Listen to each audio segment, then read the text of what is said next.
Semua kita adalah Kartini. Surat terbuka dari Gunarti untuk Indonesia yang sedang merayakan Hari Kartini. Halo dulur-dulur semua, sehat-sehat ya.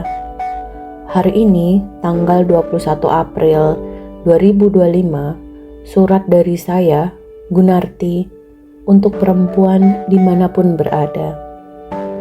Aku tuangkan isi hati sebagai lewat tembang mocopat. Ada 7 pupuh atau 7 tembang, yang artinya angka 7 adalah tujuan, harapan untuk kita semua agar ingat dan sinau mencari tahu bahwa sebenarnya orang hidup itu harus punya tujuan. Tujuan hidup itu apa? Dari mana? Dan mau kemana? Untuk apa? Dan untuk siapa? Dalam bahasa Jawa, 7 itu pitu, yang artinya pitutur, pituduh, atau petunjuk. Seperti jam dinding saja punya jarum penunjuk waktu. Bagaimana dengan kita sebagai manusia? Isi hati ini tak akan cukup buka untuk memuatnya, tak cukup tinta untuk menuliskannya, karena begitu banyaknya.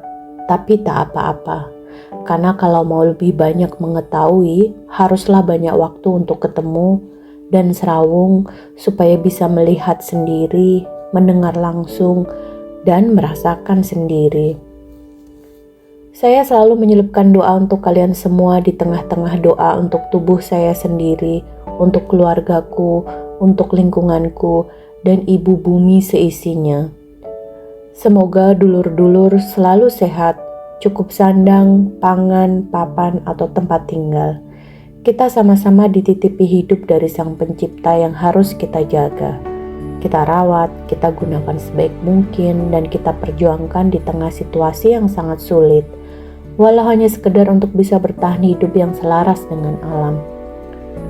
Terselip di dalam hati pertanyaan, apakah kita bukan orang pribumi? Apakah kita bukan warga negara ini hingga diperlakukan seperti ini? Kita tak pernah merepotkan pemerintah dan siapapun dan dimanapun. Kenapa harus ada cerita ayam mati di lumbung padi? Warga Nusantara miskin di negeri agraris. Apakah kaum perempuan salah jika mempertahankan ruang hidup kami dengan cara kami tak pernah usil, merepotkan, meminta kepada yang namanya negara atau pemerintah?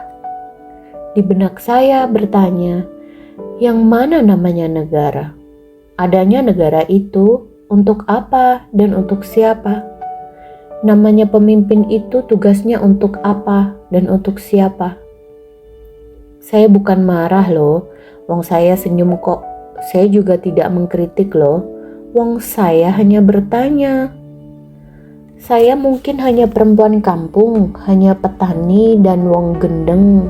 Tapi saya diajari, dididik orang tua saya, hidup berguna, hidup sederhana, tidak boleh menyakiti siapapun, apapun, dimanapun, walau dengan kata-kata. Harus sayang dengan sesama hidup, tak boleh makan dari hasil menipu, merampas, menindas, dan menyengsarakan orang lain. Saya harus cukup sandang pangan atau ekonomi dari bertani, beternak, dan yang ada hubungannya dengan ibu bumi atau tanah atau air. Walau saya orang gendeng atau bodoh, artinya gendeng adalah tegen lan denger, enti sing elek lan sing apik, saya tahu mana yang jelek, mana yang baik. Sejak kecil saya sudah sering ditanya orang tua, elek karo apik, kowe milih endi? Jelek dan baik, kamu pilih yang mana? Dengan cekatan tentu saja saya pilih yang baik. Dan tentunya tidak semua, bahkan anak-anak kecil saja jika disuruh milih, pasti milih yang baik. Dari mulai baju, apapun yang dia pakai, pasti milih yang baik. Tetapi kita jangan sampai milih yang baik, tapi dengan cara yang tidak baik. Di bulan April ini ada satu perempuan, wong wedok atau ibu yang tanggal lahirnya sama dengan hari lahir saya. Dialah R.A. Kartini, dan menurut saya dimanapun juga perempuan-perempuan bertempat tinggal, dia juga bagian dari Kartini. perempuan pejuang dengan caranya masing-masing untuk memperjuangkan dirinya agar dihargai sebagai manusia yang setara dengan laki-laki, yang memperjuangkan hak ruang hidupnya, keluarganya, dan ibu buminya yang telah berkorban untuk kita semua. Perempuanlah yang melahirkan mereka yang saat ini menjadi pemimpin, pejabat, tentara, dan apapun nama jabatannya. Apa sih permintaan perempuan? Apakah sang ibu minta dikasih uang segudang? Tentu saja tidak. Coba renungkan dan cari jawabannya. Tidak muluk-muluk. Kalau mereka menganggap perempuan sosok tak berdaya, tak berguna hingga harus diperdaya, harus dipergunakan atau diperbudak, itu salah besar. Jika satu kata terucap dari mulut sang ibu yang tersakiti, "Hai anak-anakku semua, aku tidak minta apa-apa setelah kamu menyakiti aku, sesamamu. Aku tidak minta apa-apa, aku hanya minta satu hal. Kembalikan air susu dari puting ibumu yang telah melahirkanmu dan mengalir di jiwa ragamu." Coba bayangkan, apa kira-kira jawaban dari mereka?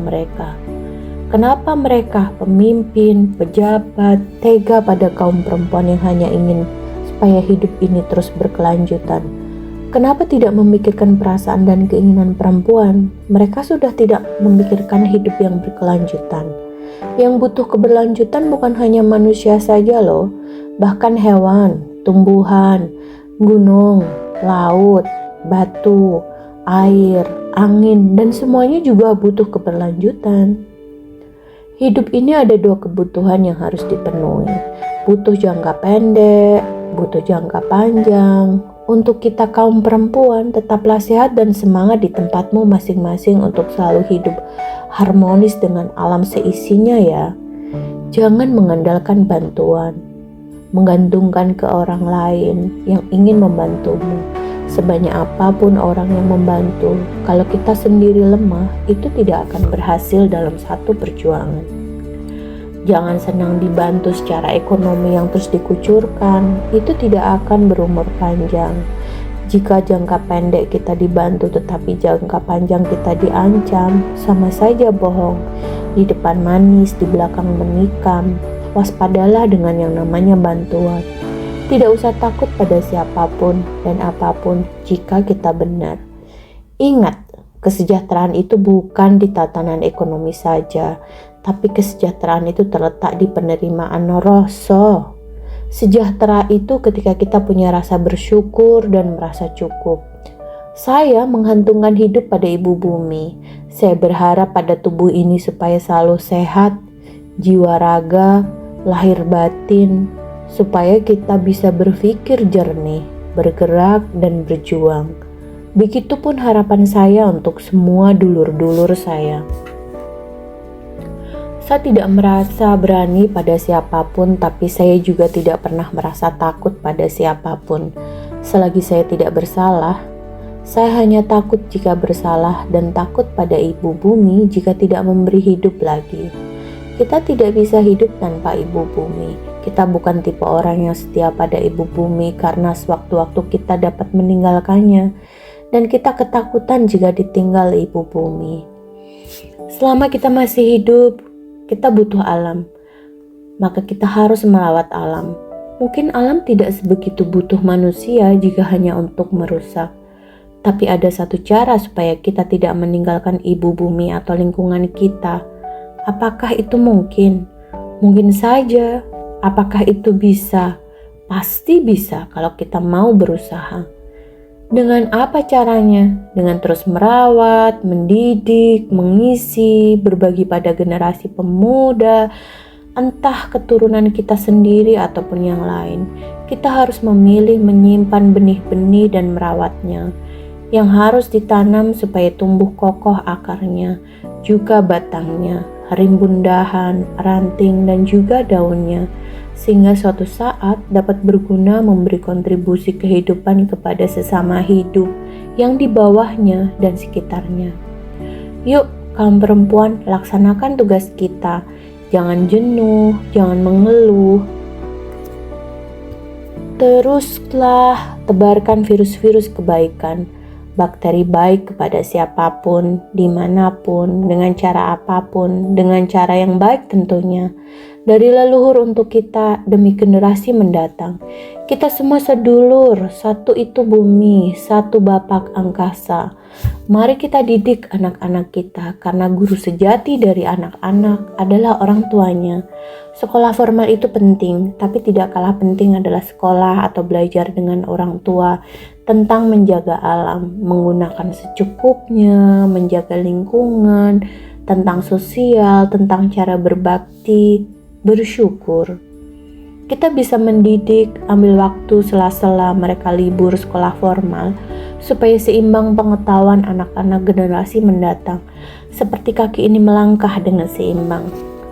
Ayo kita isi anak-anak dengan yang dibutuhkan, bukan hanya uang, bekali mereka bukan hanya tentang ekonomi, bukan hanya menguatkan raga, tetapi kita wajib mengisi jiwanya. Kelak mereka akan jadi penjaga ibu bumi. Demikian surat dari saya, sedikit berbagi dan bercerita. Moga-moga selalu diberi kesehatan, dikabulkan setiap doa kita. Satukan hati, tekad, untuk kehidupan yang kemarin, sekarang, dan yang akan datang. Kita pasti akan berhasil. Jangan mengeluh, teruslah ikhlas dan tulus seperti ibu bumi. Teruslah semangat, sesemangat matahari yang terus memberinya sinar. Sebab semua kita bisa menjadi Kartini yang berjuang dengan caranya masing-masing memperjuangkan dirinya agar dihargai sebagai manusia, setara dengan laki-laki yang memperjuangkan hak ruang hidupnya, keluarganya, dan ibu buminya yang telah berkorban untuk kita semua. Selamat merayakan Hari Kartini dan menyelamatkan ibu bumi. Berikut penjelasan beberapa bahasa Jawa dalam surat ini untuk membantu pembaca memahami maknanya. Terima kasih.